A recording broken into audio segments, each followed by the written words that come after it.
Good evening all, and welcome. Tonight we have a very special video, extra long, featuring the amazing talents of Raven Reads. When you're done here, please be sure to go over to check out her channel. The video in question which we'd like you to watch is all about sleep paralysis, and I'm sure that you will all very much enjoy it. But without further ado, it's time to get comfortable and let the darkness take control. My brother and I were camping outside of Wasp at the foothills of the Appalachians. Me, him, and 2 dogs were sitting around a fire at 2 a.m. A rock the size of a basketball came hurling off the top of the rock face that was around 50 feet up in an arch that landed just short of our fire. We thought maybe it had just rolled from higher up and got some speed. But then we heard growling. Not like a mountain lion or a bear, much deeper. Our dogs, who were very quiet hunting dogs, began growling with their legs between their tails. We noped right into the tent and got our rifles, because something that can hurl a rock obviously cares about bullets. Another time, my uncle and I were hunting in South Alabama, in a giant old pine tree orchard. We stumbled around 15 deer carcasses up in the top of the trees. We just summed it up to poachers and went on our way.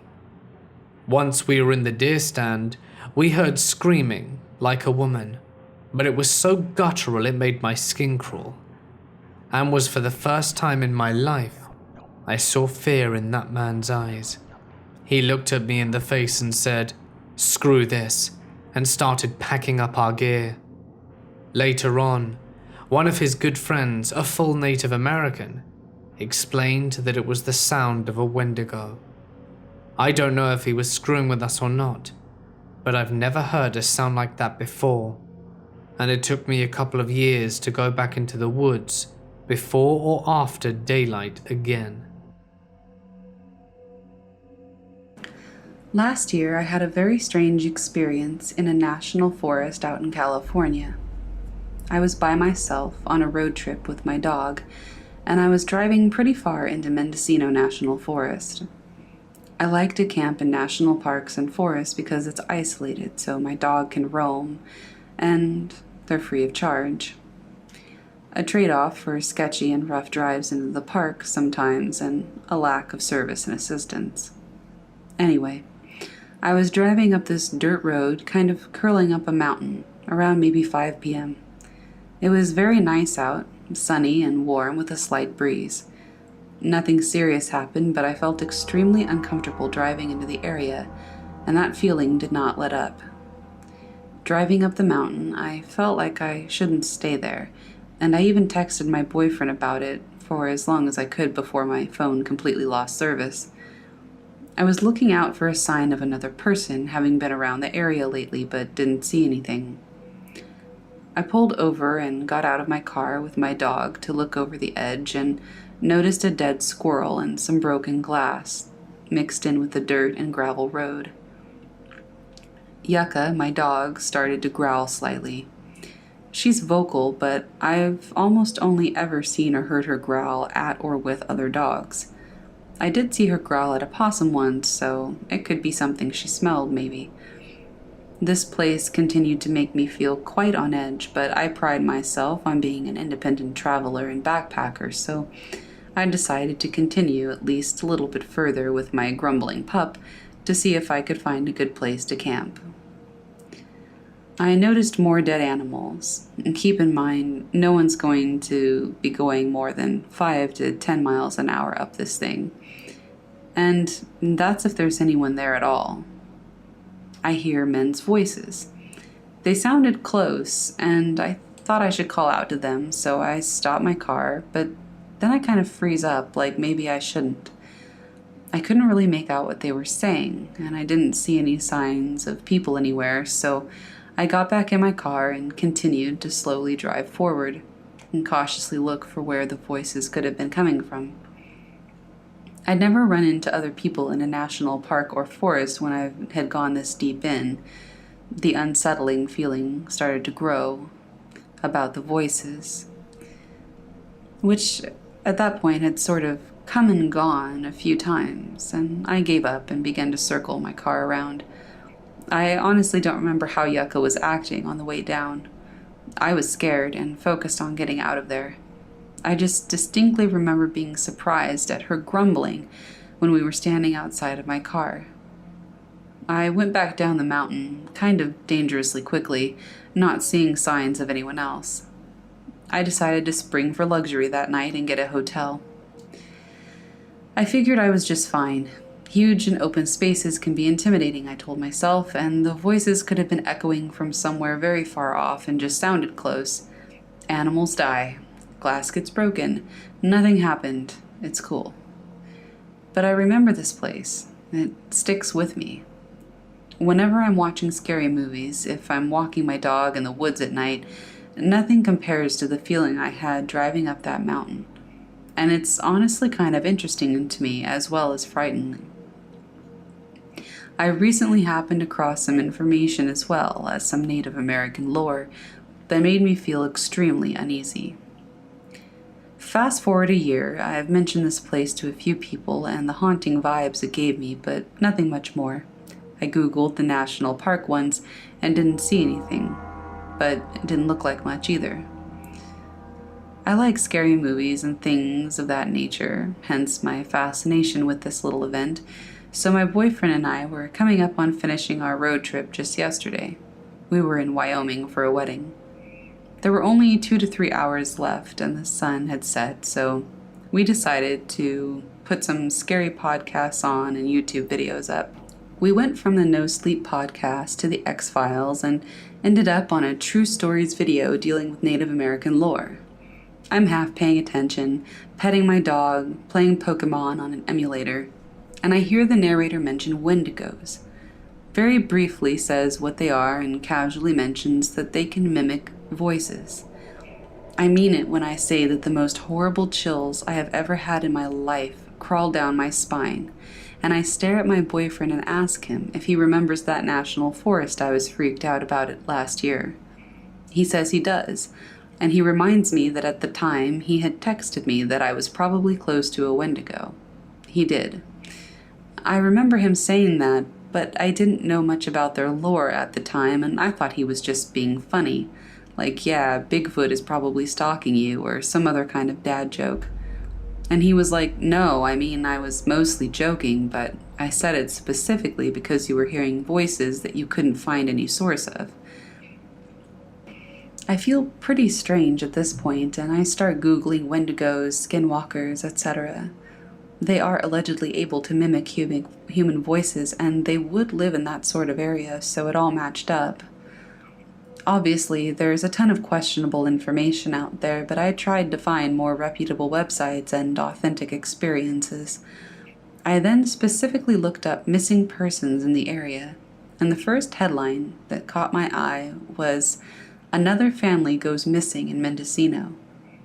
I went through different websites and news articles of people going missing, but these are all hidden underneath national park websites and pictures of trees. I remembered looking up the forest about a year ago and didn't see anything, and realized that these stories didn't seem to be talked about that much, which also piqued my intuition. It was stated that well over 100 people in the last 8 years have gone missing and have never been found, on top of the many who have been found dead. It just has my interest super spiked, remembering how unsafe I felt and how much I wanted to get out of there. It still terrifies me to this day, and I still feel so uneasy about what I was hearing. My dog and I are very close. She was a little stray that started following me one day, whom I ended up bringing home from Costa Rica, so her little growls along the way made me feel like there really was something wrong. Even though it was just a storytelling video, the stories have to originate from somewhere, don't they? For years I've been reading about skinwalkers, and only recently have I had a personal experience. I live in a suburban neighborhood that often has possums, ferals, and the like. I've never feared them. I was in my backyard one night, being melodramatic and burning some photographs, which had made me incredibly sad and negative. During that time, I felt an intense presence. I felt like I was being watched, and heard occasional leaves being crushed. I got freaked out and went inside. I fell asleep on my couch, and after a few moments from falling asleep, I heard a loud banging on my back door. I woke up my roommate and told him about it, asking to check it out with his gun. When we looked outside, we saw a cat sitting on the steps staring at us that eerily resembled the cat that we'd been feeding for years now. Except it was so wrong. Its markings were incredibly off, its eyes were human-like, and we both felt chills immediately after seeing it. I've read that in order to replicate a being's appearance, the skinwalker has to kill that being. But after, I did see our usual stray with her usual markings. This was incredibly eerie. To start this off, I want to give some background information. I'm 14, female, and half Navajo. I've never been on the res, and my mom and grandma never told me about these things. I'm pretty small and rabbit-like in how I act, that being that pretty much everything scares me, but given the chance, I won't hesitate to break someone's jaw. My girlfriend is 16 and mostly Russian. She usually puts herself in front of me to try to protect me if need be. In my town, no, I won't give the name of it, there's a small plot of land that I believe may have once been a golf course. I go to this plot of land with my girlfriend, we'll call her Clara, and my friends all the time. This piece of land has become overgrown after having had no attention paid it for a few decades, and at this point it's almost a plot of woods. It has long grass, vines, bushes, and trees for days. It's always full of life, too. Rabbits and squirrels in the spring and summer, deer, foxes, and raccoons in the fall and winter, and it always has blue jays everywhere. It's really a beautiful sight all year long. We call this plot of land Wonderland. Flanking Wonderland is a set of abandoned train tracks that goes all the way through town. We call this the Deer Trail because we see loads of deer all along it every fall. In Wonderland, there's a small shed along the side of the deer trail that we call the Devil's Toy Box, which we named after a creepypasta, which overlooks a majority of Wonderland because of where it sits. Up on a hill is a circle of trees that we call the Ark. So hopefully this sets the scene. This happened sometime 2 years ago. It was about a week before Halloween, and I was walking home from school. Clara didn't join me like she usually did because she was sick that day, so it was just me. The way I walk home takes me down an alleyway near Wonderland, so I figured I would stop in the Devil's Toy Box to rest. I plopped down inside and sat my stuff down. I took a moment to look around Wonderland and enjoy the beautiful fall colors being lit up by the sun. Up on the hill, emerging from the Ark, was a massive buck with these huge antlers. I just stared in awe of the size of this thing and muttered, "Holy crap." All at once, the blue jays stopped chirping, and the sun disappeared behind the clouds. There was a disgusting stench in the air that I can only liken to what would be burning hair mixed with old dog feces. It was completely awful. I gagged and struggled not to throw up, and the deer snapped its head to look at me. The movement was all wrong. Its head and neck moved, but the rest of it was completely still and rigid, kind of like a statue. I studied the buck further and saw that its skin was loose and seemed to just be draped over its body. I also started to realize that it was bone thin, and I could see its ribs. Its eyes weren't the dark eyes of a deer. They were strangely human and bright yellow. As I grabbed my book bag and prepared to book it out of there, the thing stood up on its hind legs. Now, I know that deer can stand on their back legs to get a better look at something, but I also know that they can't walk for very long, and I sure as heck know that they can't run like this one did. It started running at me. I heard this ear-piercing shriek that still gives me chills to this day. It sounded like an infant's crying with a grown man's baritone screaming underneath it, and it was all distorted. I threw my book bag over my shoulder and started running as fast as I could down the deer trail. I could hear its hoofsteps behind me, in pursuit. When I got about halfway down, I turned around to see if it was still following me. It was standing at the edge of the deer trail and just staring at me with those evil, evil eyes. I burned sage and smudged myself and my room as soon as I got home. My room smelled for a week. The next day, Clara was back at school. As we were walking home, she noticed a set of deep deer hoof prints in the dirt next to the deer trail, but she also could tell that they didn't look normal. "Hey," she said as she looked from me to the prints and back. "What the hell are these?" I explained away what had happened the day before. As I talked, I could see her eyes growing wide. "Let's go," she said, and grabbed my hand, pulling me along the tracks. The next time we went there, we brought sage bundles and other cleansing stuff. We haven't seen anything like that since. But the fact that something that evil was in a place of such serenity gives me chills to this day. I was driving around my friend's old neighborhood, keeping an eye on the place as it's quite a hotspot for the paranormal and supernatural. On one such instance is when he and I were walking down his street. The sun was setting and the evening breeze glided through the trees, all the while as a peaceful, heavy and suffocating surreality filled the atmosphere. Just as a shiver went up my back, he turned to the edge of the woods, and I followed suit soon after. As if on cue, a man's yell, painful and full of agony, broke the eerie serenity of the evening. Now on edge, as this type of thing happens from time to time, we pick up our pace and walk briskly, as his home was just 10 minutes from where we were, but we knew anything could happen between here and there if we weren't careful. About 5 minutes away now, another yell boomed from the woods, but this time it altered from before, becoming more and more animalistic as it dragged on.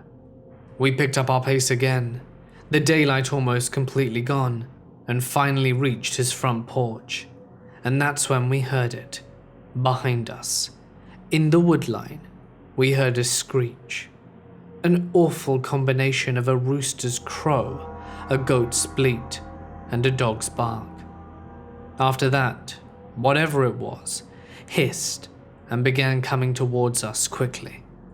The leaves in the trees rustled as it got closer and closer, jumping down from the branches and into the brush of the bushes and smaller trees. It came crashing towards us and just stopped before it broke out of the tree cover, breathing heavily and pointing its bony clawed fingers out of the brush and to us, curling it in a motion as if to tempt us to come closer.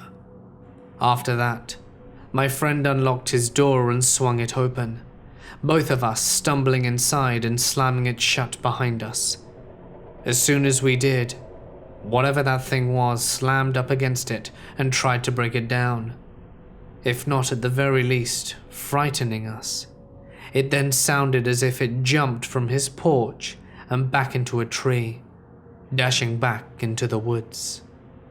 Later on that night, we heard some occasional scratching as well as tapping on the windows and other parts of the house, but we didn't bother to open the blinds for obvious reasons. Thankfully, we had the pleasure to not see what it looked like, but did have the misfortune of hearing it screech and seeing its clawed, bony, thin fingers. That's just one of the many uncomfortable, yet equally exciting experiences we've had together. He and I are sensitive to things like this, and as such, from what we've determined, after so many encounters with haunting and breathtaking dauntless beings, are seen as something curious in their eyes, that we may either hinder or help them. Anywho, if you want a good time, be sure to visit Holbrook, South Carolina. It's in Dorchester County, a quaint and quiet little neighborhood. Unfortunately, most of it has been destroyed for housing development, but that doesn't exactly restrain the odd things from occurring. Just be on your guard and stay safe. This is my second encounter with a Skinwalker. This happened when I was 10. I don't remember many of the fine details, such as the time, date, or exact location. I do remember that this happened sometime in the winter of 2011, and that it took place in Canada. This happened, as I said, when I was 10, and the name Skinwalker was something I had come up with after this encounter. I didn't know yet that skinwalkers were a thing at this point in time, and so my idea of a skinwalker and yours might be different. Anyway, on to the story. My dad, thinking it would be cool, suggested that my entire family take a trip up to Canada to visit his brother, my uncle. My mom shot that idea down immediately, as it was the middle of winter and incredibly cold. My dad, who it is said can talk anyone into anything, well, anyone but my mom, got her to agree to him going. After Dad talked some more, he was able to take only one child with him. He could take the eldest child, me. Mom wouldn't agree to anything else. A week went by in which I assumed Dad got everything sorted out with my Uncle Sirius. My dad and I loaded into the car with our suitcases and started the multi-hour drive to our destination. This was the first time out of the country for me, and so I spent most of my time staring out the window. Before I knew it, we were stopping safely at our destination. We must have crossed through a border check at some point, but I don't remember it. Our destination turned out to be a cabin in the middle of the woods, with no real civilization for miles. It was fantastic. This remains my only time visiting Canada, but the woods were so beautiful. I remember being awestruck by them. The trees were a different type than back in Michigan. Nature was loud with animals, and there were some bird calls that I couldn't place, and the snow was deep but seemingly untouched. I met Sirius and his family for the first time. The first 3 or 4 days were a blast, exploring my new surroundings and just having fun with the others. About halfway through our stay, Sirius said he wanted to show me how to shoot. My family isn't big on guns. Up until this point, I had never even seen a gun. My dad hesitantly said yes, believing in his brother and his promises that I wouldn't actually shoot the gun. Sirius got his gun, which was some kind of rifle, I believe, and we went into the woods. I followed him as we walked, wondering what a gun would sound like. We hadn't gone far before we reached a fence that had cans on top of it. Sirius showed me all the parts of a gun, even unloading it so that I could hold it.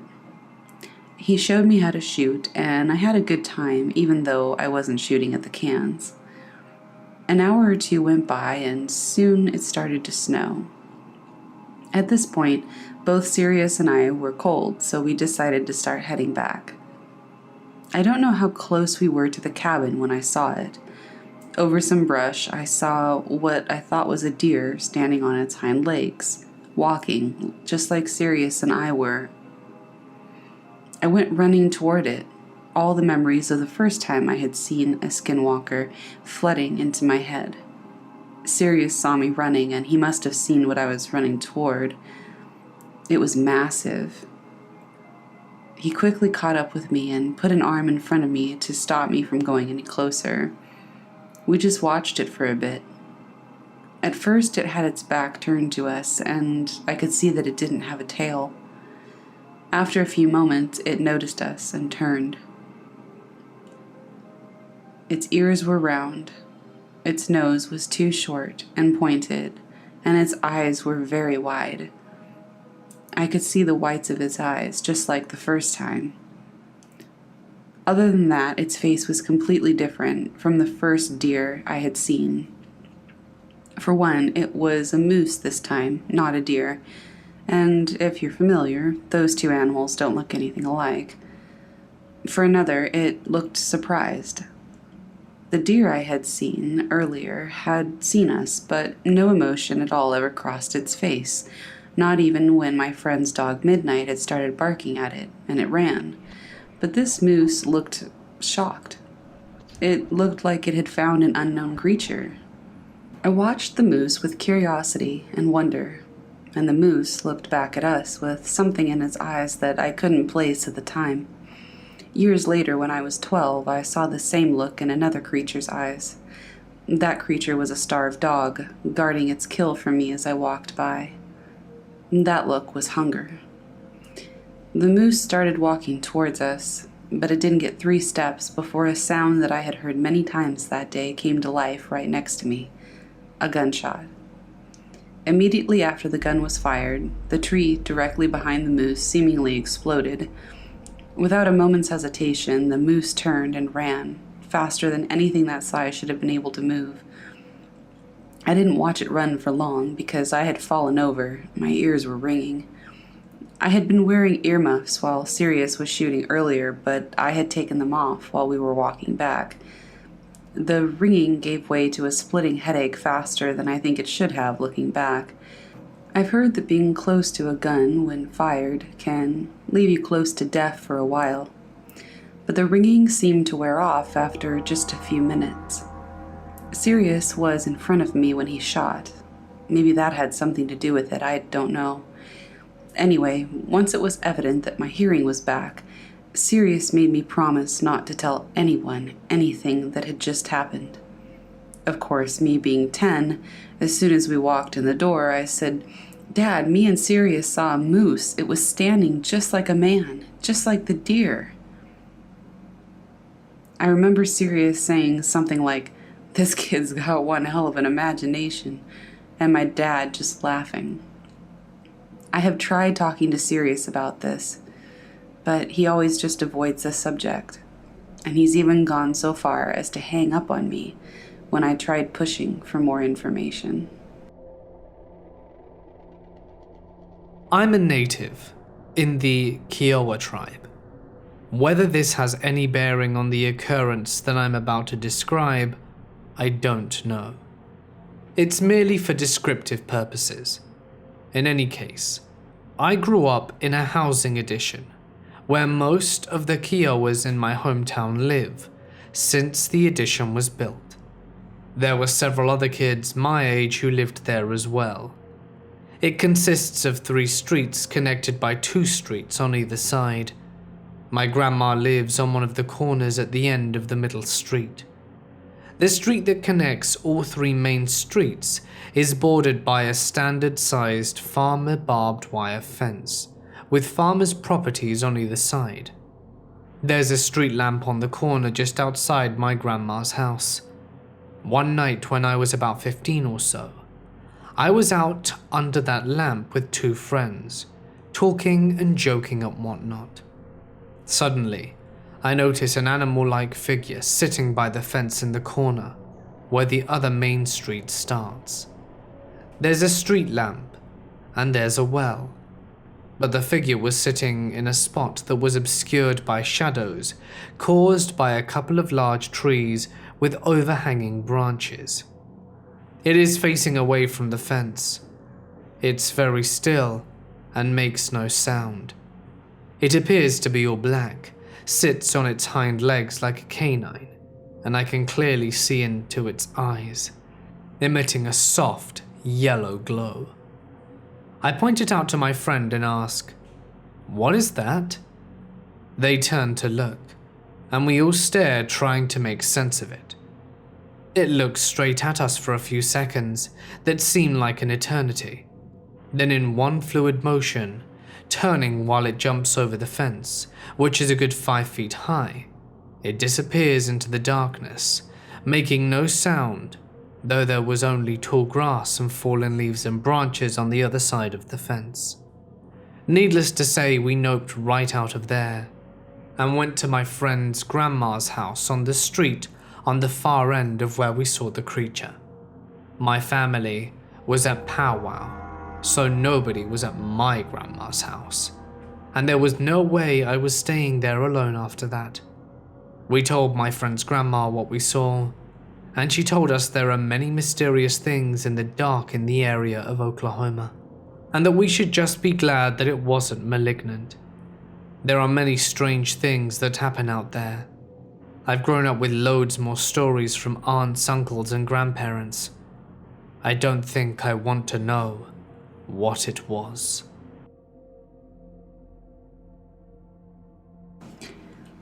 It was the late June of 1968. My dad was 12. My grandparents had moved a few months earlier from Tucson, Arizona to Concho, Arizona. Concho was vastly different than Tucson, both in landscape and in temperature. Sitting at 5,000 feet above sea level, the summer temperatures there were around 70 degrees versus the hundreds in the summertime Tucson. Resting at the edge of the White Mountains, the land is red, yellow, and brown sandstone cliffs and buttes against a larger ancient basalt flow ridge that lines the north from the Springerville volcanic range. Concho, well, Old Concho as it's referred to now, sits among the high-altitude desert with large basalt ridges bordering the east and north. In the valley, a dry riverbed was dotted by large groves of cottonwood trees. The buttes and ridges boasted large twisted juniper and cedar trees. Only about 200 people lived in Concho at the time. It's in pretty close proximity to the petrified forest, so petrified wood was plentiful on the valley floor. There were also numerous ancient Anasazi ruins scattered along the valley. My great-uncle had moved his family to Concho as well. My grandpa had recently finished his civil engineering degree, and he and my great-uncle were doing highway construction all around the White Mountains. They had both purchased land in the Concho area for pretty inexpensive.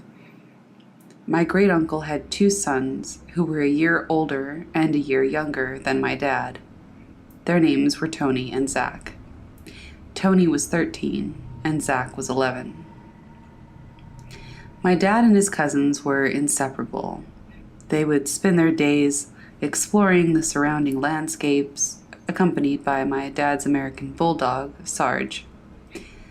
They had found quite a few ruins, numerous pictographs, and some old abandoned adobe homesteads, probably from the late 19th century.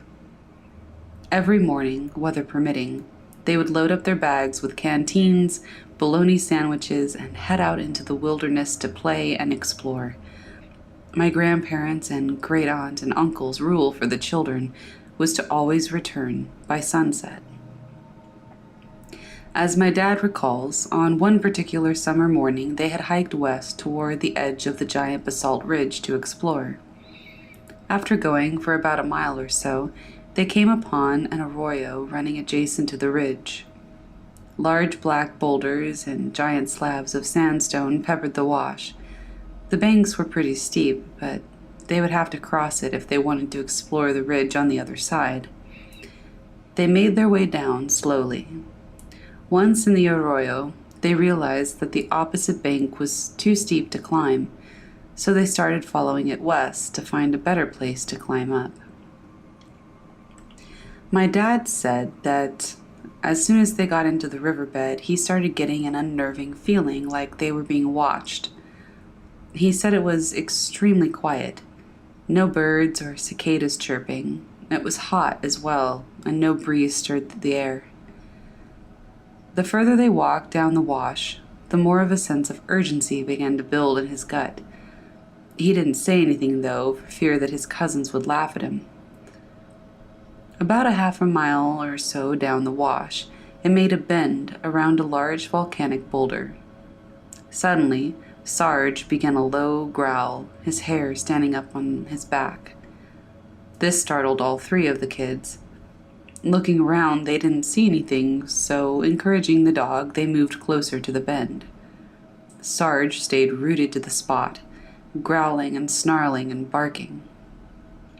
All three of the boys began to get scared. They agreed that maybe they should just turn around. They noticed that there was a spot where they could climb out of the wash. They hadn't noticed it at first, but it looked almost like a game trail. Adrenaline fueling through them, they ran up the side of the embankment towards the ridge. The dog was darting after them. The whole time, this bad feeling was growing stronger within my dad. Breathless, they stopped at the top to catch their breaths. Sitting against a large boulder, they took some drinks from the canteen and assured each other that Sarge probably just smelled a coyote or spotted a rabbit. Here, the game trail was more apparent. It had even worn into some of the volcanic and sandstone that protruded from the ground. Intrigued, they decided to follow it. They decided to follow it a ways and find a shady spot to eat lunch. They noticed that there were a lot of petroglyphs dotting the black rocks, geometric shapes, animals, human figures. There were so many. Finally, they found a large juniper with a gnarled trunk and ate their lunches in the shade of it. Bellies full and excitement replacing their fear, they hurried along the trail as it slowly zigged and zagged the side of the basalt ridge, avoiding large rocks and areas of rockfall. The pictographs began to change as well along the trail. Lots of spirals and horned-looking men. My dad even said there was one that looked exactly like a UFO. Turning around a bend, the trail suddenly disappeared. Only open space of the edge of the cliff existed. There was nowhere else to go. The cliff dropped off to one side, and a sheer cliff going up about 50 feet was on the other. My dad said that he was disappointed, but also a little relieved, as the sun was getting further west, and they were pretty far from Concho now. They could see the town in the distance, as well as the Zuni Holy Mountain and mesas that dotted the distant Navajo reservation. Although they were disappointed, they decided that it was worth looking at the view. They started making their way down the trail when they spotted an opening in the cliffside, a side canyon that they hadn't noticed on the way up. It was behind a large twisted cedar. The tree's shadow had hidden it. It looked almost like there was another trail going into the divide. The opening was only about 4 feet wide. Looking at it, that unnerving feeling returned to my dad. His stomach dropped and he felt like it was twisting into knots. The hair on the back of his neck stood up. Tony suggested that they should detour and check it out. My dad protested, saying that they needed to get back, and Zach stayed silent. He looked as frightened as my dad felt. Tony laughed, and when looking back at them, he called out and said that they were both sissies. He said that if they didn't want to go, that was fine. They could just wait there for him and be babies if they wanted to. Sarge had run down the trail and was out of sight. My dad whistled for him, but he didn't return. Zach decided that he would follow Tony, so my dad stayed behind while they entered the narrow black-walled canyon. When they moved out of my dad's field of vision, the wind picked up. Whooshing through the canyon and trees, it was making this creepy sound. It was quiet except for the eerie wind, and my dad thought he heard faint voices on the air. He shivered, the ominous feeling growing stronger. 10 minutes passed, then 20, and still Tony and Zach had not returned. A large cloud had covered the sun, and drops of rain began to fall. My dad moved under the cedar to get out of the light rain. He sat on a rock and began to shiver. Suddenly, something grabbed his shoulder. He jumped up about 3 feet and screamed, and then he heard laughter. It was Tony and Zach. They looked extremely excited. "Luke, you'll never believe what we found," they exclaimed, almost breathless. "We found some Indian steps and they lead to a cave." They begged my dad to come and see it. It wasn't far, they said, only about 10 minutes into the canyon. My dad followed reluctantly, knowing that they weren't going to agree to go home until they showed him. Plus, he felt a little braver and more intrigued now. Sure enough, around a bend and about 20 yards into the canyon was wider, about 20 to 30 feet across, and there were indeed foot and hand holds carved into the rock wall. My dad had seen steps like them before, when his parents had taken him to Chaco Canyon National Park. They were smaller than the ones in Chaco and only went up about 20 feet to the darkened mouth of a small cave. He shivered, either from excitement or fear, he wasn't sure. From the bottom of the canyon, there was no way of telling how large the cave was. They dropped their packs and decided to use the foot and hand holds to climb up to the cave, against my dad's better judgment. The rain had stopped, but they slowly and carefully made their way because the rock had become slick. It took about 10 minutes to ascend. My dad called for Sarge from the top again. The dog still hadn't returned.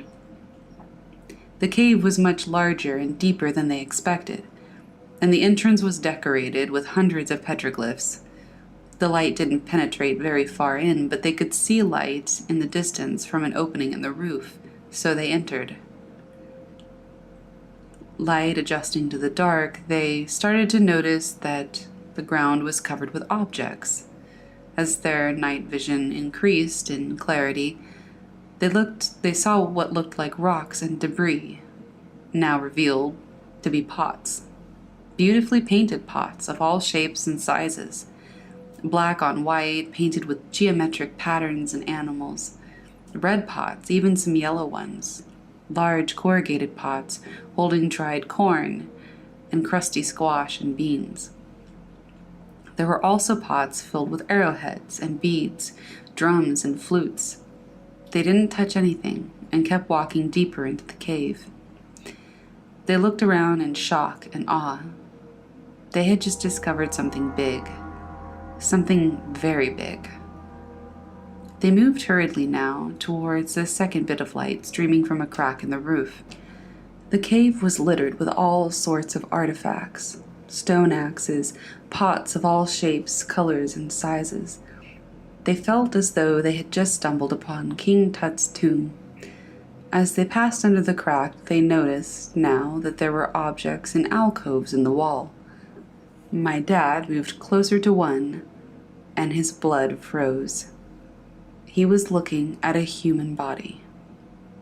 It was decayed, its skin and hair clinging to patches, and its mouth open in what looked like a silent scream. He leapt back. Tony and Zach also froze. The walls were lined with alcoves filled with ornately dressed bodies, lining the walls as far as they could see into the darkness. Suddenly, an ominous and horrendous penetrated screech broke the silence of the cave.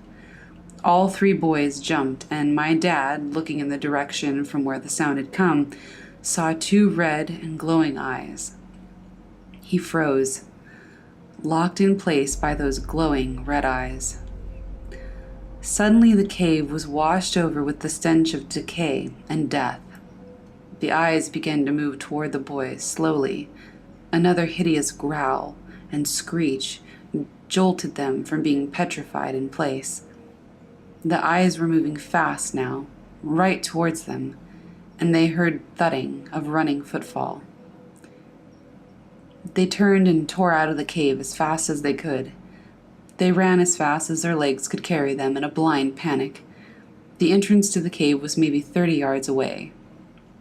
My dad looked back against his better judgment and saw a man on all fours, or a giant coyote, or both, he couldn't be sure, streak across the light at the back of the cave, its red eyes unblinking. He pushed himself faster, screaming for the others to also run faster. They reached the edge of the cave, having to turn around to scramble back down the foot and handholds. Zach got there first and began descending as fast as he could.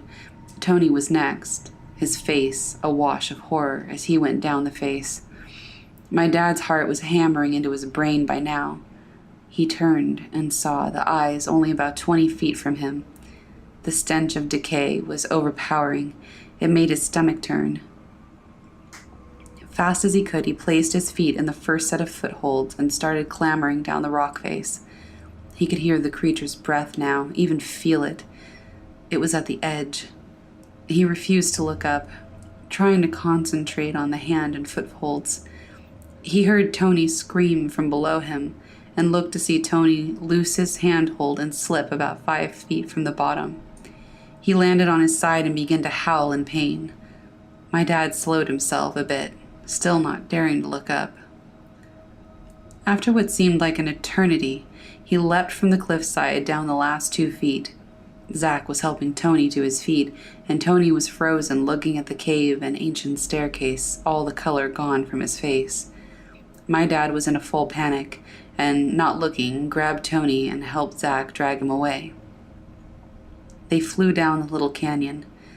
Finally, before they passed the turn, my dad looked back to see the red eyes watching them from the darkness. Another howl screech rang from the cave, and at that moment, Sergeant, in a full run, came from around the bend, growling and barking. He ran up to the foot and handhold staircase and bellowed up that cave, the hair on his back standing straight up. Snarling and growling, the sound of the dog filled the canyon. As my dad turned the corner, he saw those red eyes retreat back into the cave. They emerged from the small canyon and stopped briefly to catch their breath, the sound of Sarge's barking and growling echoing down the canyon. Tony was crying now, his face awash with pain. He said that he thought he broke his arm.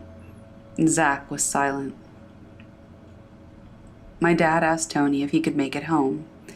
Tony responded that he sure as heck wasn't staying anywhere near where that thing was.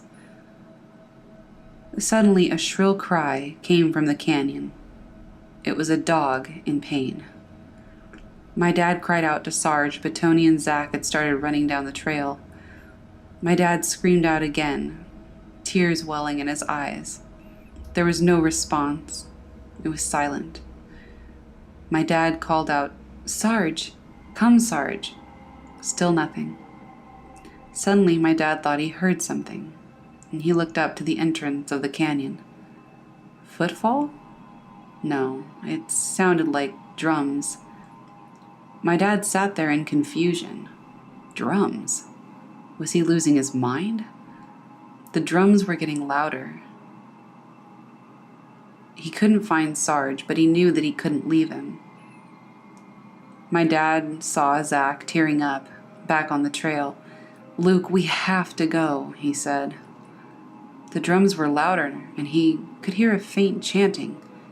Zach grabbed my dad and jerks him to his feet. "Don't you hear that? We have to run." My dad was woken from his grief as fear washed over him again. He ran down the trail with Zach, and Tony was waiting at the edge of the arroyo. The wash was now running about 6 inches deep. They noticed for the first time that a large thunderhead had developed in the south. A huge, large black storm had dominated the southern horizon. Lightning flashed in the distance, and a new source of danger crossed my dad's mind. Flash floods. He told Tony and Zach that they needed to cross the arroyo as fast as possible. If there was a flash flood, they would be stuck on the side with the basalt ridge, and with whatever that thing was. They made their way down carefully and slowly. Tony was having a hard time because of his injured arm. They could now hear thunder rolling across the air, and the wind had increased. My dad kept a close eye on the creek, which had only risen a couple more inches.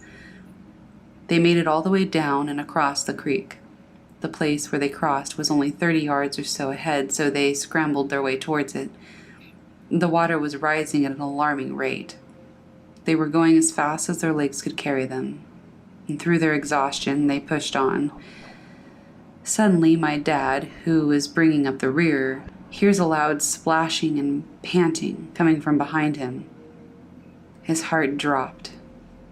It had followed them. It was getting closer. He closed his eyes, bracing for impact, and then he felt something wet lick the back of his swinging hand. He turned around, bracing for impact, but it was Sarge. Joy engulfed my dad. He bent down and gave Sarge a quick hug as the dog ran past them, giving them a condescending look. The dog bounded after Tony and Zach as they climbed out of the arroyo. My dad ran and began to climb. When he was almost to the top, he heard a crashing, snapping sound coming from the arroyo. Making it to the top, he saw a wave of brown debris-filled water crashing through the wash. He fell on his rear end and watched as the flash flood filled the little canyon. Tony and Zach were lying on the ground, panting and gasping for air. My dad tried to catch his breath. He felt dizzy, and he felt tears welling up, but Sarge came over and licked his face, whining. It was then that my dad could see that Sarge was covered with blood. He looked over the dog and found several slash wounds on his back and snout, and his ear was also torn. They didn't look too deep, but he couldn't be sure. Zach was the first to speak. He asked what it was. No one responded. Tony's arm had begun to swell pretty badly, and there were only a few hours until dusk. They were all thirsty and realized in their panic that they had left their packs in the small canyon, along with their canteens. They were no longer in a hurry, and they were exhausted. They drank some rainwater that had pooled in one of the large sandstone boulders. They figured that whatever that thing was, it wasn't going to be getting across the arroyo for a few hours, so they slowly made their way back to Concho as the thunderhead to the south continued to drench the landscape. The three boys and Sarge made it home around 8. The sun had set, and my grandparents and great-uncle were worried sick. They were relieved and angry until they saw the condition of the trio and the dog. The boys told them their horrendous tale, and Tony's parents rushed Tony to the nearest doctor in Holbrook. That night, my dad slept with Sarge at the end of his bed. Despite his extreme exhaustion, he was plagued with nightmares. One was particularly terrifying, where he saw the red eyes looking in through his bedroom window. When he woke, his curtains were closed. The rain continued for 2 or 3 days. The boys didn't leave their homes, still terrified of what had happened. My grandpa and great-uncle were convinced that what the boys had encountered was a mountain lion, but they were intrigued by the story of the Indian burial cave. A few days later, when the weather was clear, they tell the boys that they want to see this cave. They make the journey faster this time, using my great-uncle Willie's Jeep. My grandpa and great-uncle also brought along a couple of shotguns and rifles in case the lion was still in the cave. The boys show them the arroyo, which had been filled with new boulders and broken trees from the recent flash flooding. They find the trail and start making their way up, my grandpa on the front and great-uncle taking the rear.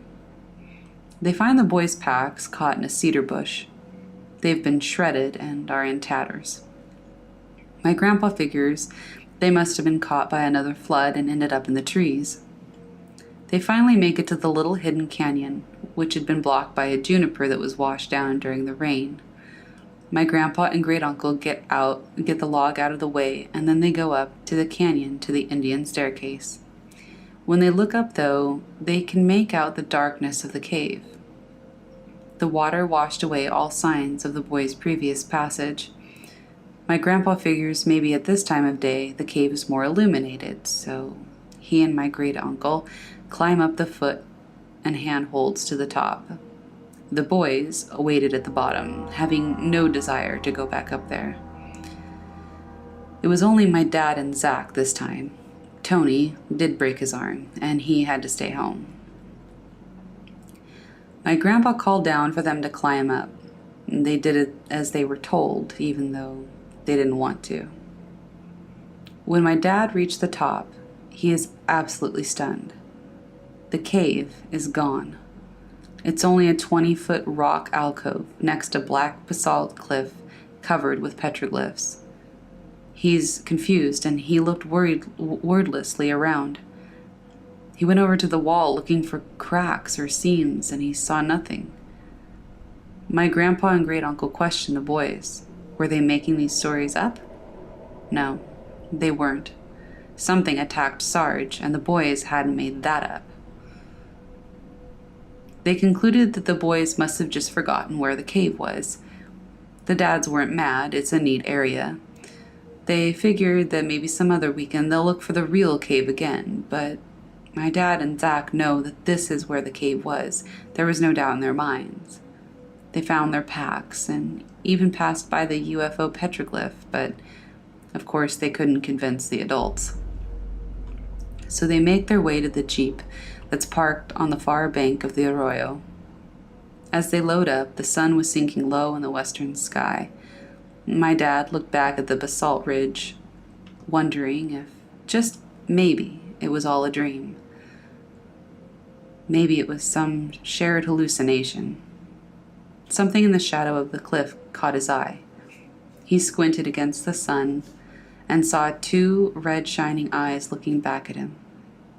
His blood went cold. He turned around as the Jeep pulled away. My grandparents only stayed in Concho for another few months. As soon as my grandpa finished the highway project, he got a job offer in the U.S. Virgin Islands. My dad said after that encounter, he had nightmares every night, and he would swear that he'd see those red eyes at night outside of his house until they finally moved away.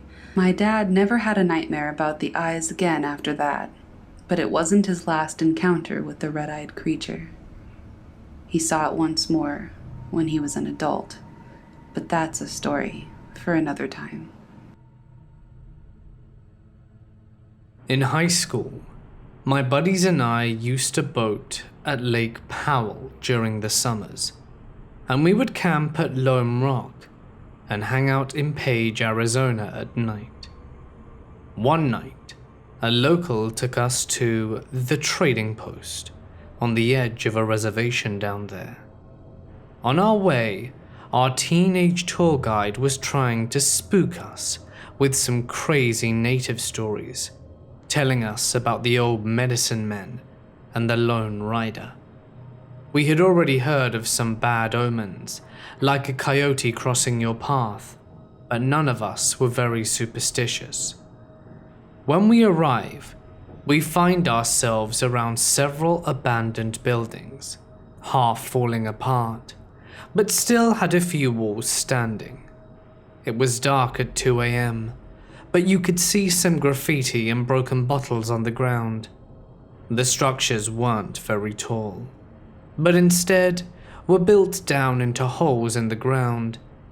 One building, we're told, was where a child had died after being locked in when her parents left and never returned.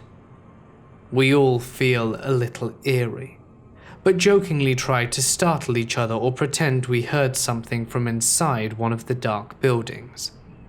The local who took us out there was playing along, until she bolted for a car and screamed at us to get in. So we did. We peel out, and once we're back on the road, we are asking what happened. But she says she doesn't want to get into any trouble, and it's bad luck to talk about it. We think she's trying to draw us into some scary story, but she's not happy and not interested in talking about it. Once we're back in town, we're all hyped up and teasing each other about what happened. We head to the Wawit Resort to sneak into the hot tubs, and I go searching for an unlocked maid's closet in one of the buildings to find some towels, and while crossing the parking lot, I see what looked to me like someone's pet husky, but it's bigger, brown, and has a small head. It was just watching me. It's a way away. I figured the owner was close by, so I think nothing of it, and I return with towels. All while we're chilling in the hot tub, 5 feet apart, 2 giant owls land on the perimeter fence behind us. Nothing too crazy. I'm the only one who takes notice, but it seems a little out of sorts, and these birds are big. The next day we meet a native at the Taco Bell, and we're telling him about our adventure, and he warns us of the Skinwalkers. He tells us they do not like their territory being invaded and mocked. He cautioned us that they track their enemies disguised as coyotes or owls. Anyway, I don't go on late night reservation trips anymore. My first experience with a skinwalker happened when I was 16. I was in Boy Scouts and I was on a camping trip with some guys from my troop. We were deep in the woods, about an hour's hike from the nearest trail entrance, and then about an hour's hike from the nearest hiking trail. We didn't have a scoutmaster with us on this camping trip, so we were on our own, but we were armed. We all had a hunting rifle as well as a handgun. There were 5 of us. On the first night, we heard distant, muffled screams, but we never thought anything of it, saying maybe it was an animal in heat. Many animals, after all, sound exactly like humans. The rest of the night was uneventful. We just talked and ate dinner before going to bed. On the second day, we all got up and hiked to a pond to fish. But on the way there, things just didn't feel right. It was dead silent. Usually you'd hear some birds singing as well as the wind rustling the leaves in the trees, but there was nothing. After a while, we reached the pond and started fishing. After about an hour, we realized something. There were fish in the pond, but they were all dead. So we decided to go back to camp and hunt for our dinner. When we got back to camp, though, we found something disturbing. A mutilated deer had been left about 10 yards from our tents. After we found the deer, we had heard the scream again, but this time it was much closer. We had decided to stay at the camp that night, keeping our guns trained in various directions. I don't think any of us slept. At about 2 in the morning, we started hearing footsteps. Step, step, step. And then we started hearing a strange laugh that kept going sporadically for about 30 minutes. And then I saw it. About 50 feet away from me, there was an approximately 6 or 7 foot tall creature walking on 2 legs with its back hunched over. Then it looked at me. In the dim light, I could see its face. It had no eyes, and the way it moved was extremely unnatural. It would twitch around. After a while, it walked back into the tree line. When morning came, I told everyone what I had seen, and we decided it was time to leave.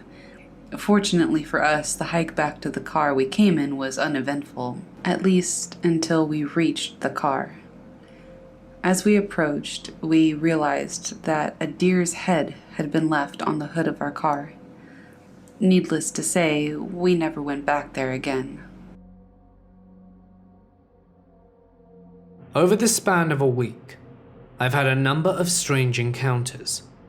It started when I was sitting in a vacant lot, with my buddy shooting the shit. We'd heard dogs crying and howling.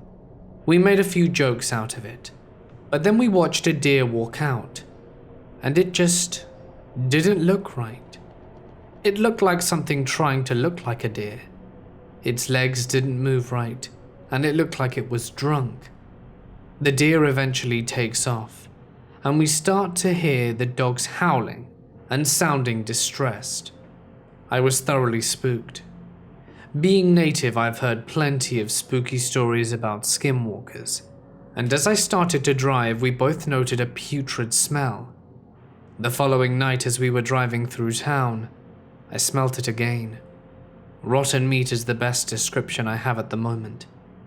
A deer who looks odd, like the one spotted the night before, runs out and stares at my vehicle before darting off into the darkness. As we finish driving down the streets, we hear a man scream and nope the hell out of there. We head back to his house and sit and chill on the deck and theorize about what just happened, and we hear a low whistle. As I was walking back out to my vehicle, I could hear dogs howling again. A large black dog runs out from a house and stares me down before it takes off. I drove home with just the worst feeling of dread and uneasiness.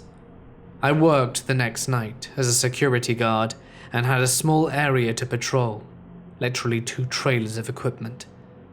I had walked around the trailers once and was about to do it once more when I heard an owl very close by.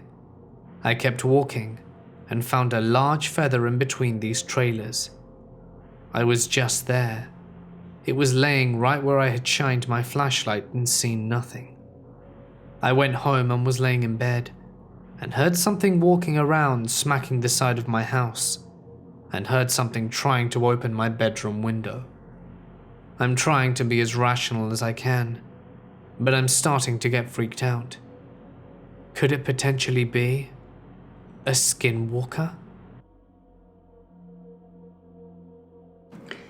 So, I'm an avid hunter, and every year in my early 20s, I would spend every weekend in the woods of a national park near Oklahoma, close to the Red River. I would normally trek in about 2 to 3 miles. My first encounter was about 10 years ago. I had set up along a clearing and was a good 20 feet up in a tree. As dawn was approaching, I had a large 12-point buck slowly coming into the clearing about 300 to 400 yards off. I let it come closer, took aim, and shot it in the kill zone through the heart and lungs with a .30-06 195 grain ballistic tipped round. After watching it fall through my scope, I slung my gun and was getting ready to climb down out of my tree stand. That's when I watched this deer get up and run back into the woods on 2 legs. I had no idea what the heck just happened, but I had heard stories of skinwalkers in my youth from my grandmother, who's half Native American, so I just noped right out of there after that.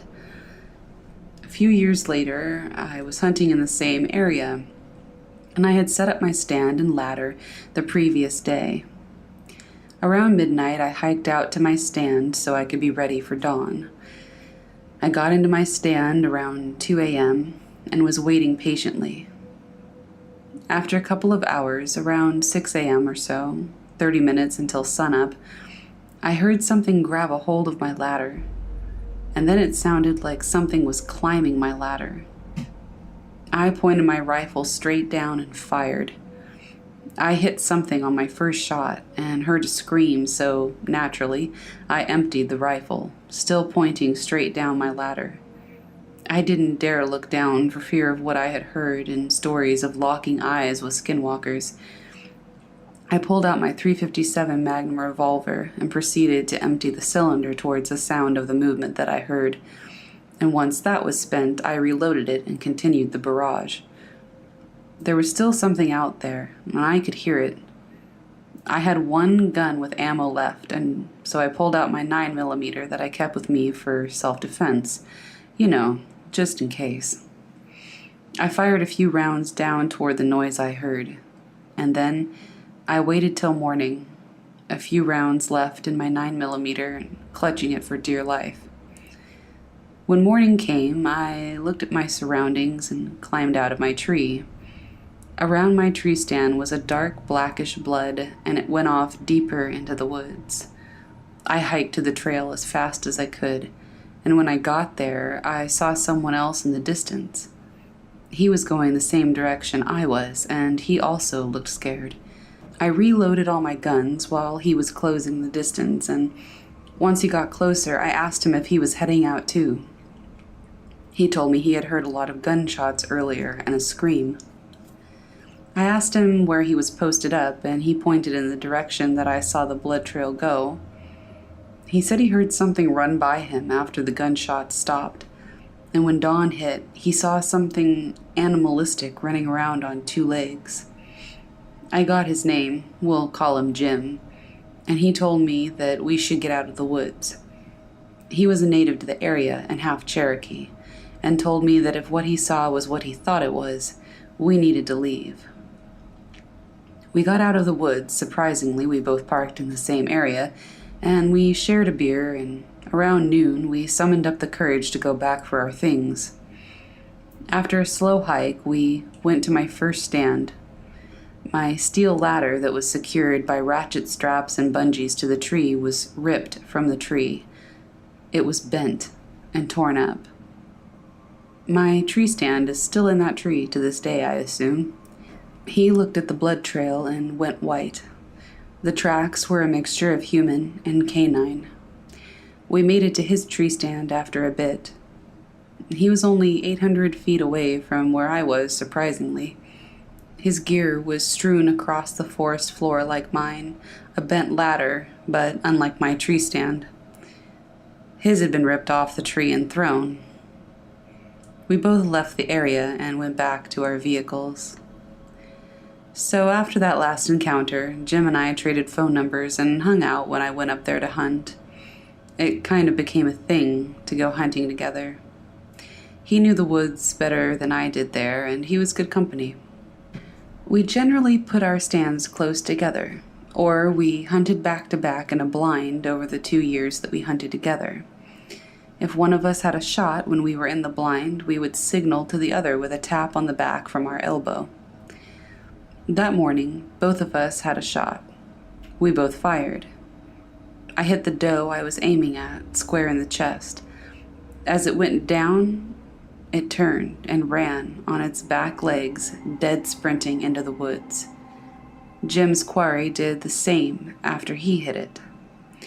We went to investigate, and once the animals turned, the hoof prints got larger, and then they changed into human tracks. Jim said we should leave, and I wasn't going to disagree. We both stopped hunting in those woods after that encounter. I remember growing up that I used to spend a few weekends at my grandparents' place. They lived on the reservation, not too far from the Bitsty Wilderness.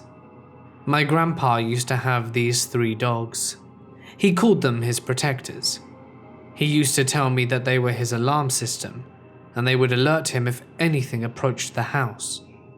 He told me that something would visit them at night, and the dogs would go crazy, bark, and chase something around the house at night. My grandpa had asked me to start digging large holes in the ground so that he could bury the dogs' houses underground. My grandpa said that it would give the dogs an advantage at night. Whatever came at night wouldn't be able to see them until it was too late. Several days went by and it was quiet. Nothing visited the house at night. But one moonless night, it was very dark, and I heard the first dog to the north barking. He started to make a growling sound, and it sounded like he was fighting something. I heard the 2 other dogs come running up to help the other one. I heard a yelp, and by then my grandpa was already up and shot his rifle in the air. Whatever came that night had left, and the dogs settled down. The next morning we found blood and some long hair around the dog's house, and my grandpa found a finger that had a turquoise ring still on the finger. He believed that a dog had ripped off the finger of a skinwalker. After my parents had heard about the commotion, I couldn't stay there much longer, and I had to leave. About a week later, the dogs had died. 2 of them had died from their skin being torn from their bodies, and the other one was decapitated. My grandparents had to enlist the help of a medicine man to keep the skinwalker away. To start, I know that many people will think this is a hoax because it happened in Scotland, but I don't know how else to explain this. I'm extremely familiar with wendigos and skinwalkers, fleshgates, and all that kind of thing. I know there's probably not any possibility that it's something Native American, but I don't know how else to explain this. I'm a teenager, and I go to a public high school in Perthshire, Scotland. It's mostly a rural area with mostly towns, villages, and just houses dotting the landscape, although there are 2 major cities in my area. The high school that I go to is in a medium-ish sized town, and for privacy reasons I won't disclose the name. Not many people have had paranormal encounters, although a few people claim to have seen ghosts and whatnot. Anyway, on to my encounter. I live in a largish house in the middle of a field with my family. It's not too far from the town I go to school in, but I usually just take the bus because I'm lazy. Sometimes me and my mates, let's call them E, J, and C, take a path through a nearby forest to come back to my place where we just play video games, that kind of thing. This particular night, my parents were out of town, so we decided to drink a little bit of booze that we had in the mini fridge in my room. I didn't try much. I'm not much of a drinker, and beer's not really my thing. It's not really C's either.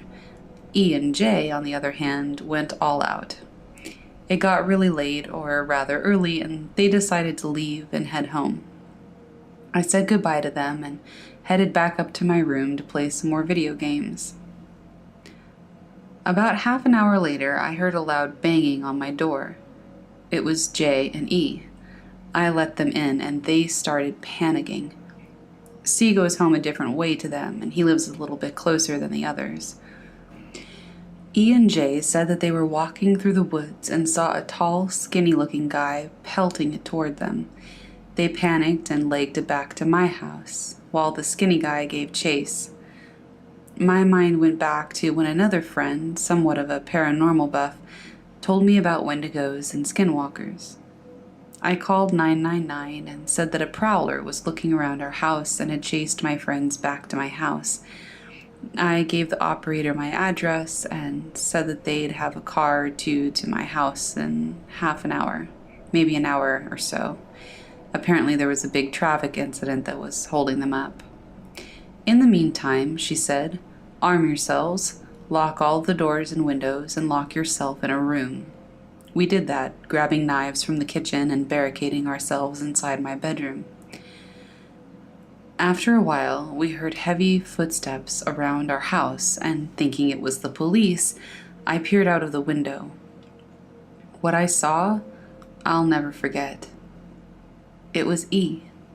It looked exactly the same as her, but I knew that she was sitting crying in my room.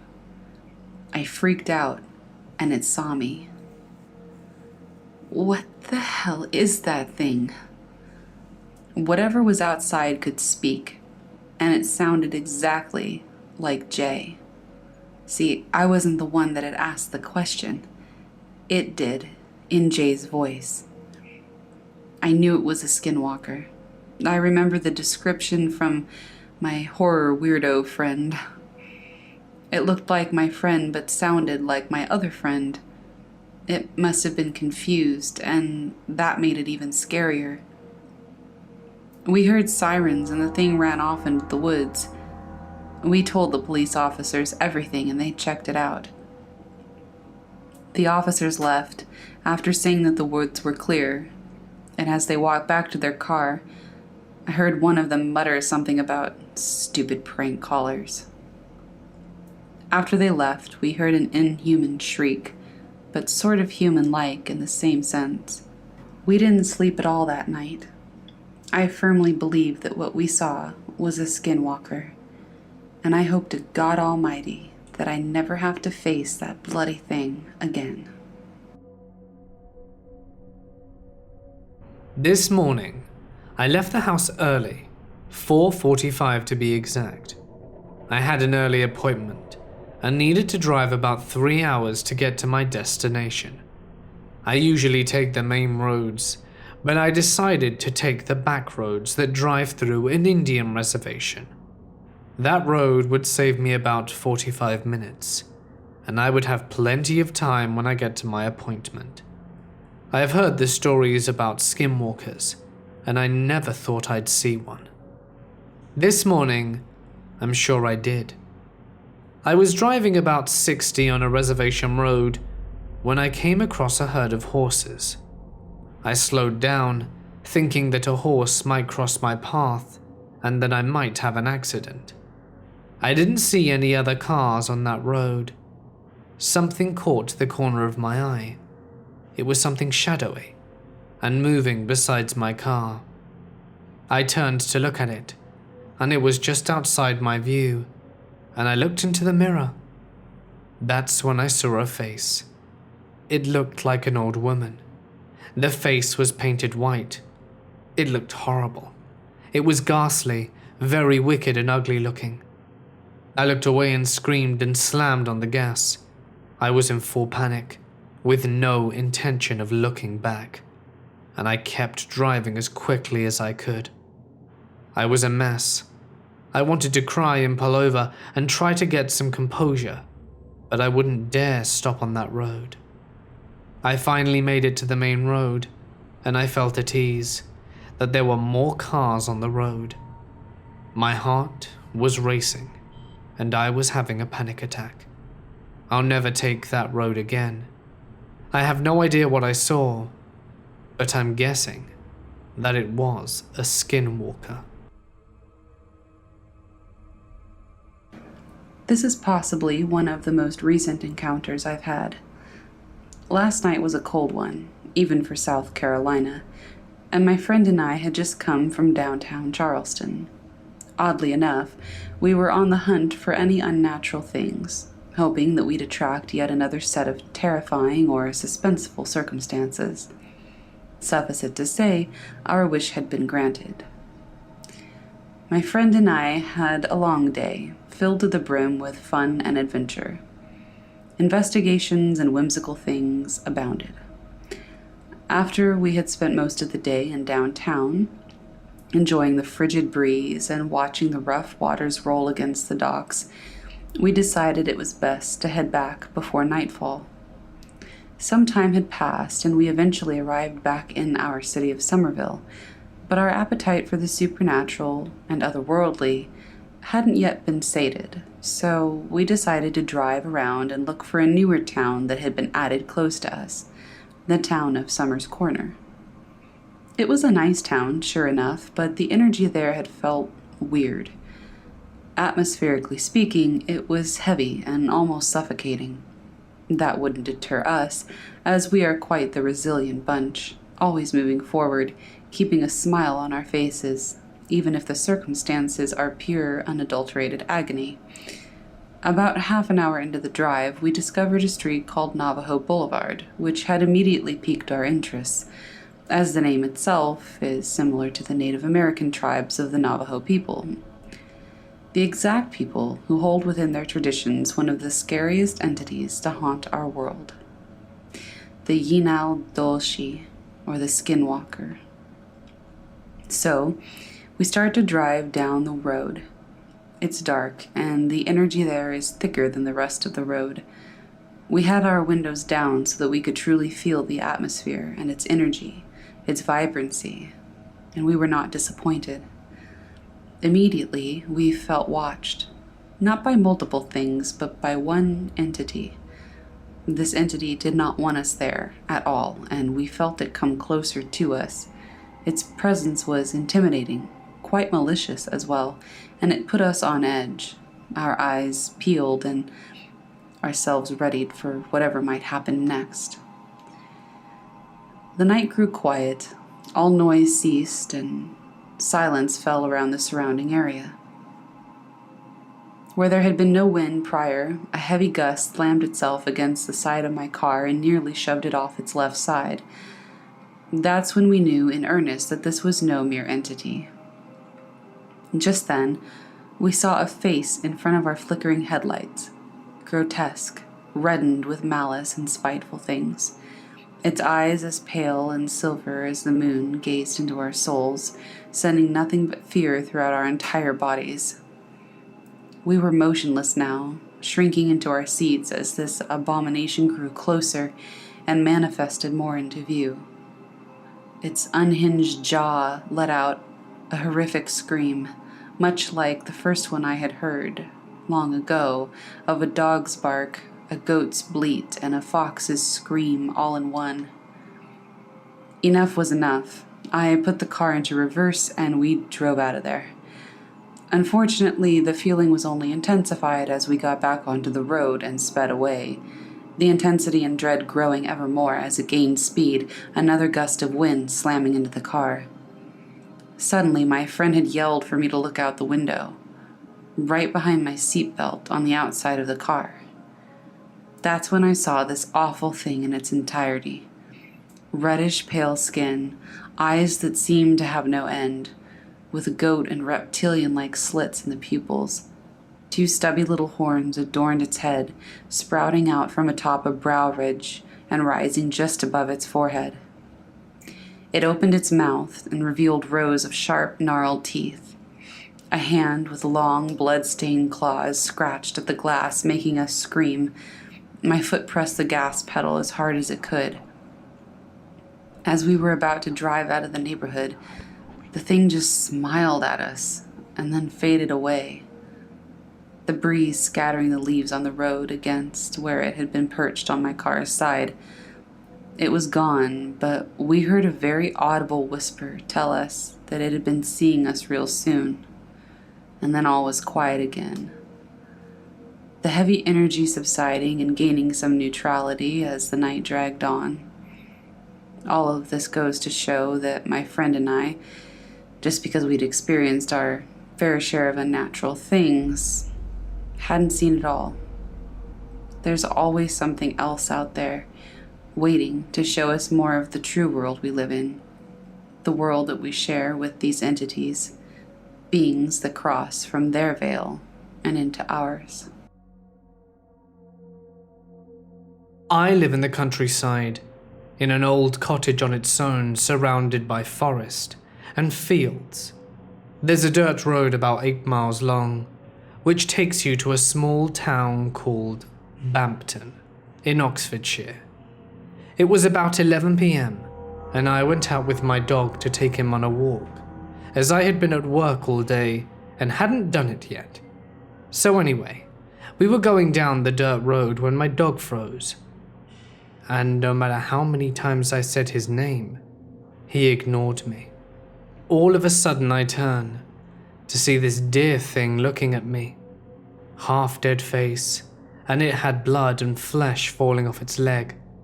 It had a bone showing, and it stared at me for what felt like 8 minutes before it jumped on its back legs, sort of like how a horse does, then ran away on all fours. I ran back to my house, and when I got there I heard a blood-curdling scream coming from the direction of the woods. I was scared, to say the least. What the hell was that?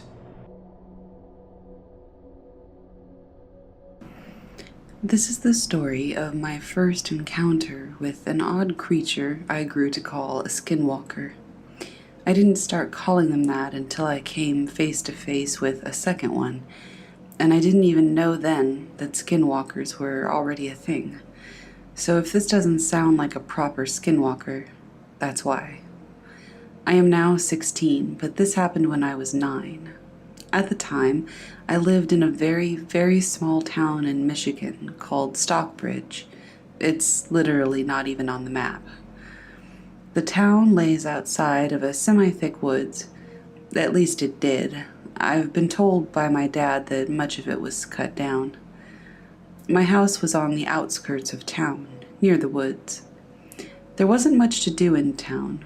There were no fun places to go, and I had no video games or television, so my friend and I, his name was Jake, would spend all of our time outside.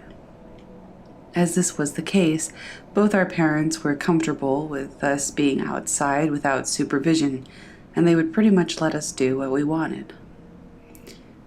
The day of this story, it was August or September, and it was already dusk, but my dad agreed that Jake and I could take his dog for a walk in the woods, as long as we didn't stay out too long. We'd been walking a path that led to a creek, and we'd been planning to turn back once we reached the creek, which was about 15 minutes away from the edge of the woods. We were about 10 minutes into the walk, and Jake's dog, Midnight, had been sniffing everything in reach.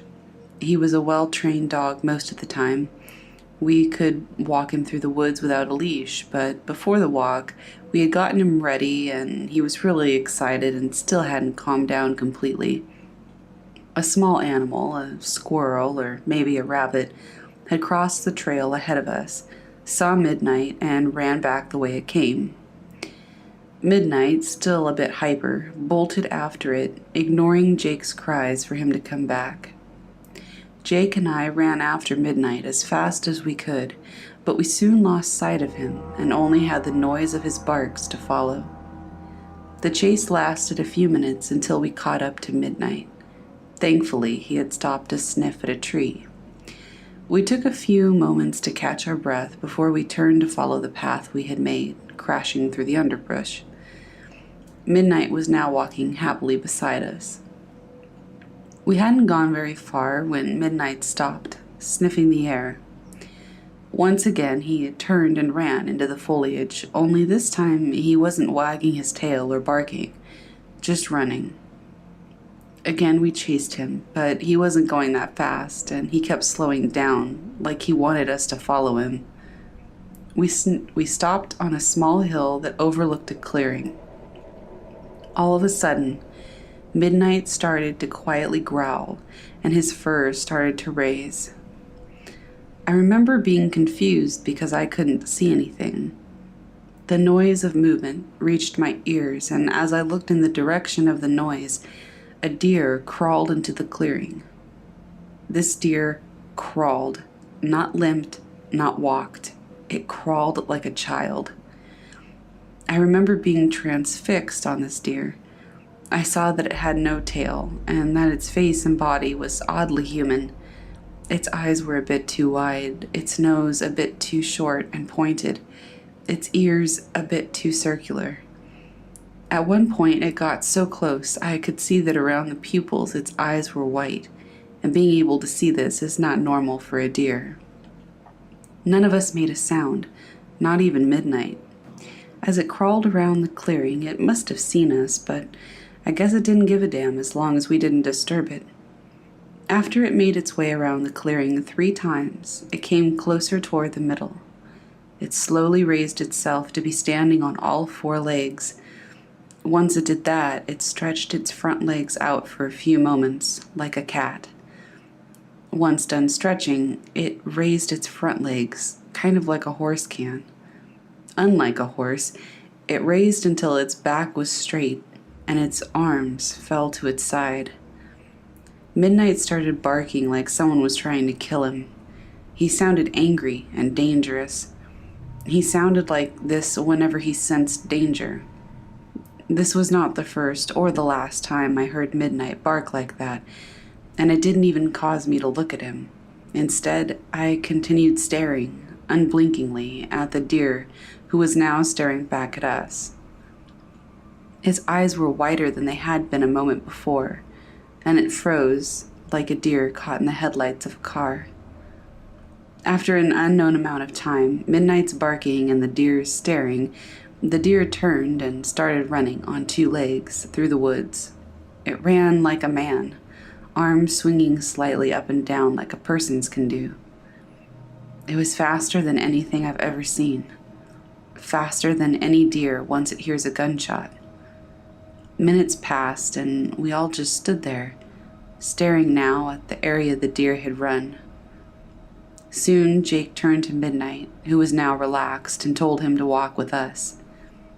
I remember leaving the clearing, but for the life of me, I can't remember how we found the trail and exited the woods. Both of our parents were terribly angry with us. We had been in the woods for almost an hour, and by the time we got back, it was really dark out. We both told them what had happened in the woods. but they said that the deer must have been injured or something. Even when we insisted that the deer stood up, they told us it was just our imaginations and that it was nothing to worry about. This was at about 3:35 in the afternoon, and it was clear as day, obviously.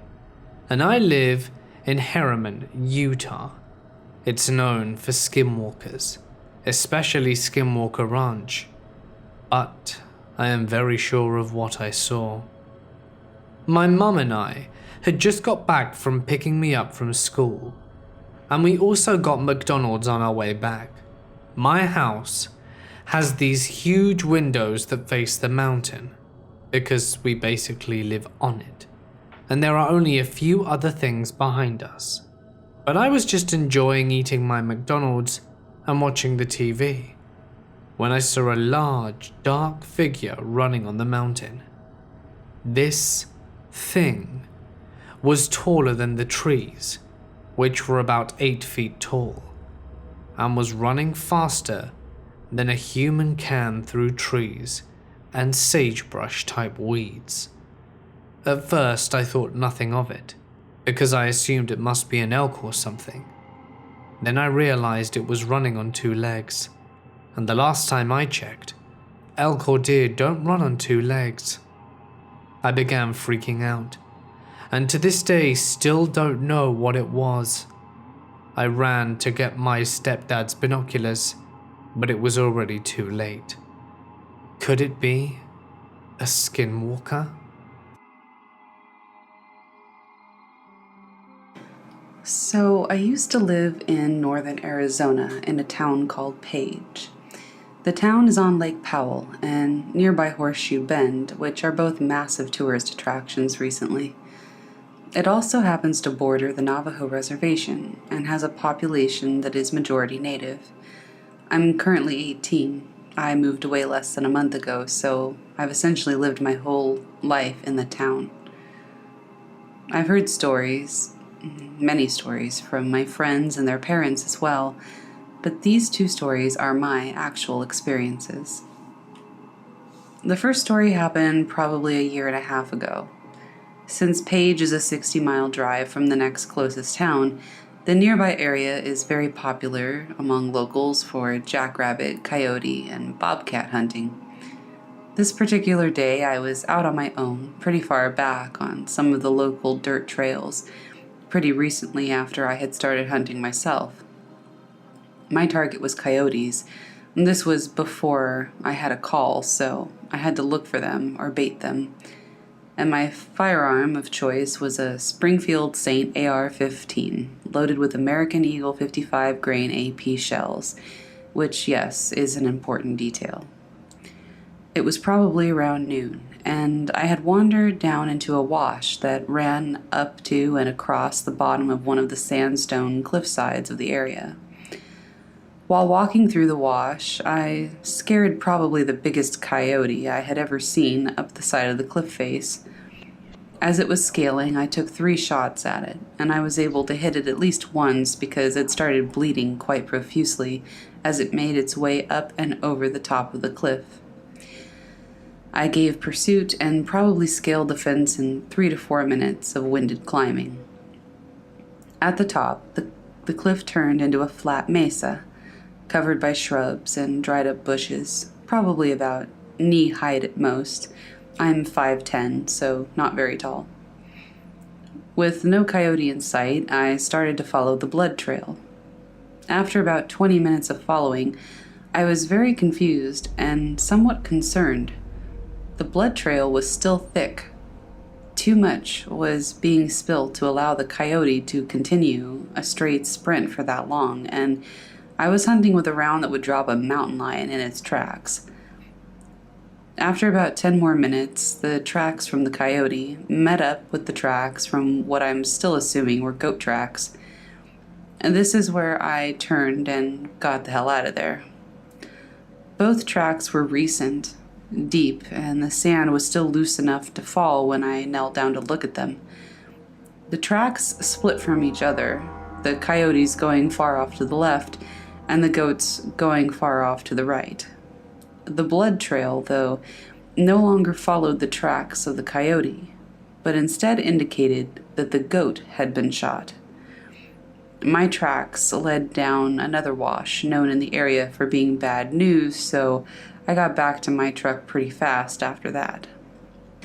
The second story took place near the outskirts of town. My friends and I were out at around 10 p.m. one night near one of the local jogging trails. At the edge of one of these trails, there's a storm drain tunnel opening that sticks out. We always used to joke about skinwalkers using it to hide from joggers and bikers, but we'd never really paid much attention to that idea. This night, though, we decided to go into the storm drain to see for ourselves. I, of course, was the first one in, and I had 5 people behind me.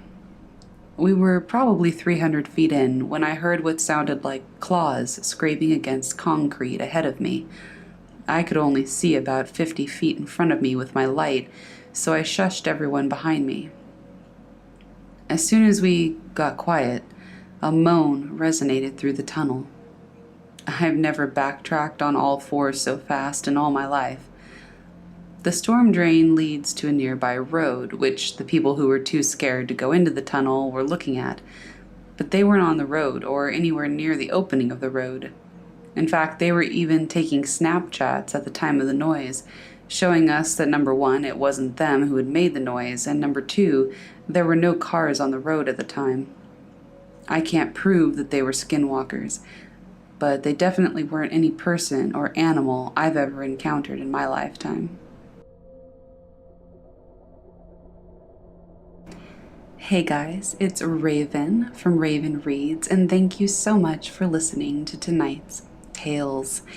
I hope you enjoyed listening to them as much as I enjoyed recording them. A huge thank you as well to Mortis Media for having me back on the channel. I always enjoy my stay. If you liked tonight's video, leave a like, and if you're new here, subscribe and hit that notification bell so you never miss an opportunity to let the darkness take control. If you enjoyed my narration, I have a whole channel of my own. There is a link in the description below to one of my more recent videos. On my channel, I narrate similar stories, Reddit tales, and whatnot, and I also read classic horror literature like Poe and Lovecraft. We talk about urban legends and creatures of lore, and I also read some of my own original stories. If that sounds like something that would be interesting to you, head on over to my channel and subscribe, and you will be an official part of the conspiracy of ravens. Thank you so much again for listening, and have a wonderful night.